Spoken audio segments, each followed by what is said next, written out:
예, 이번 시간에는 기준시가, 나 혼자서 상가 건물 혼자 감정하는 법에 대해서 잠깐 설명을 드릴게요. 자, 공시지가, 땅가격, 과표, 해당 관청에서, 그리고 개별주택 가격, 그 주택에 대한 감정가, 주택 외는 뭐라고 한다? 기준시가라고 합니다. 주택에는 뭐라고 한다? 기준시가. 그러니까 여러분들이 혹시 부동산이나 물건을 살 때, 혹은 내가 임차인으로 들어갈 때, 저 물건이 얼마 정도 부동산 가격일까에 대해서 나 혼자서 그냥 빠르게 감정할 수 있는 방법에 대해서 알려드릴게요. 개별주택 가격은 제가 맨 마지막에 카드로 해놓을 테니까 한번 보시면 되고요. 나 혼자 감정하는 법에 오늘은 주택의 상가 건물에 대해서 감정하는 법에 대해서 간단하게, 그리고 과표를 조회하는 방법도 됩니다. 이런 상가 건물이 있어요. 이런 상가 건물이 있다. 건축물 대장을 보니까 주택이 없는 거를 가정을 합니다. 자, 이게 주택이 없는지는 부동산 정보 통합 열람, 뭐 일사편리라고 하죠. 그래서 해당 번지수를 딱 치면 이렇게 뜹니다. 건축물 정보, 여기에 지하, 유흥업소, 옥탑방, 차고지 이렇게 되어 있습니다. 주택 외는 뭐라고 했죠? 기준시가. 주택 외는 기준시가입니다. 그러면 기준시가를 조회를 해야겠죠. 이게 주택이 없으니까요. 개별 주택 가격에 들어가서 조회를 해보시면 주택이 없기 때문에 주택 부분은 해대 관청에서 요청하신 주택 가격 정보가 없습니다. 그러면 내가 이게 과표 일사편리에서 주택은 아는데 이게 주택 외에는 어떻게 하느냐? 위택스를 들어가셔야 된다. 위택스. 국세청에서 국세는 홈택스, 지방세, 재산세. 우리 재산세 매월 내잖아요. 휴가 갈 때쯤에서 7월 말에 한번 내는 거하고 추석 때 한번 내는 거 있잖아요.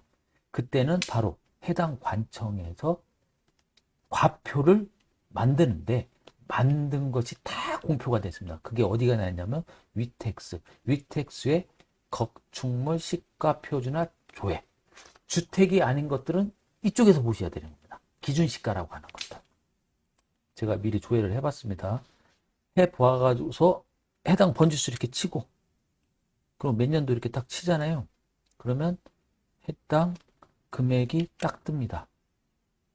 해당 금액이 6,900 얼마라고 떴네요. 6,900 얼마가 떴고 23년도에는 5,500. 아, 요게 뭐냐면은 세금이 높다고 하니까 조금씩 낮춰주네요. 하여튼가 우리가 지금 알아야 될 것은 요거죠.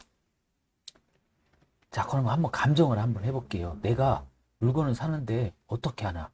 혹시 이 방법은 뭐 제가 이제 뭐 몇 년 동안 해서 터득한 방법이고 은행에서 하는 방법하고 유사합니다. 혹은 재개발할 때도 유사합니다. 부동산은 뭐로 이루어졌다? 토지 플러스 건물. 저거는 어떻게 됐다? 토지 플러스 주택외다. 그래서 공시지가는 일사편리에서 바로 알아보실 수가 있죠. 개별, 여기 부동산 통합 정보 들어가시면 통합 열람을 누르시면 검색해보면 조금 기다리시면은 공시지가가 여기 맨 끝에 여기 뜹니다. 그래서 회바당 얼마? 217만 원 정도 되네요. 그러면은 제가 엑셀로 면적 적고 217만 원. 그래서 240제곱미터하고 217하니까 5억 2,300이네요. 건물분을 알아야 되잖아요. 건물. 아까 이게 봤던 건물에 땅은 그래 그냥 뭐 과표가 한 5억 정도 되네. 5억 정도 되네. 근데 이것도 합쳐야 될 거 아니야. 그죠? 토지 플러스 건물이니까 부동산은. 그래서 이거에 대해서 시가조회는 이게 주택이 아니까 어디에서 확인한다? 위택스에서 기준시가 조회를 하셔야 된다. 기준시가 조회. 주택은 아까 일사편리에서 나오지만 통합정보 열람에서 위택스에서 주택 외는 열람을 하셔야 된다. 이 번지수 넣고 이렇게 하면은 얼마 떴다? 5,500만 원. 작년에는 6,900만 원 이렇게 떴네요. 그래서 이거를 집어넣습니다. 올해는 예정이 5,500이니까 이렇게 뜹니다. 그래서 제가 이제 과표라고 했는데 이게 무슨 뜻이냐면 토지분, 공시지가 합하고 건물은 5,500 정도 잡아줬잖아요. 이 두 개를 합친 금액이 5억 7,800, 약 5억 8천 정도가 과세관청에서 보는 과표입니다. 이게 감정가는 아니죠. 이제 시세를 반영한 게. 우리는 시세 변동이 막 들쭉날쭉 하니까 10억 원 가는 거를 작년에 이런 경우가 되었죠. 과표가 너무 올라가서 시세보다도 급락이 너무 편하니까. 그래서 통상적으로 과표는 시세보다도 50%씩을 잡아놨어요. 그런데 얼마 전부터인가 현실화해가지고 이거를 뭐 90%, 70%막 잡아버렸잖아요. 근데 거품이 꼈었잖아요. 그러다 보니까 과표가 시세보다도 높아버렸어요. 그러니까 뭐 부랴부랴 이렇게 적혀있죠. 그러니까 제 소견으로는 과표는 그렇게 높이면 안 돼요. 이런 불안정성 때문에. 이게 막 감정적으로 막 부동산 정책 잡겠다고 해도 막 했었잖아요. 근데 세금만 많이 걷다 보니까 그래서 좀 서두가 긴데 여하튼 이런 과표가 나오면 통상적으로 이런 공시지가도 그렇고 기준시가도 밑도 끝도 없이 한 게 아니에요.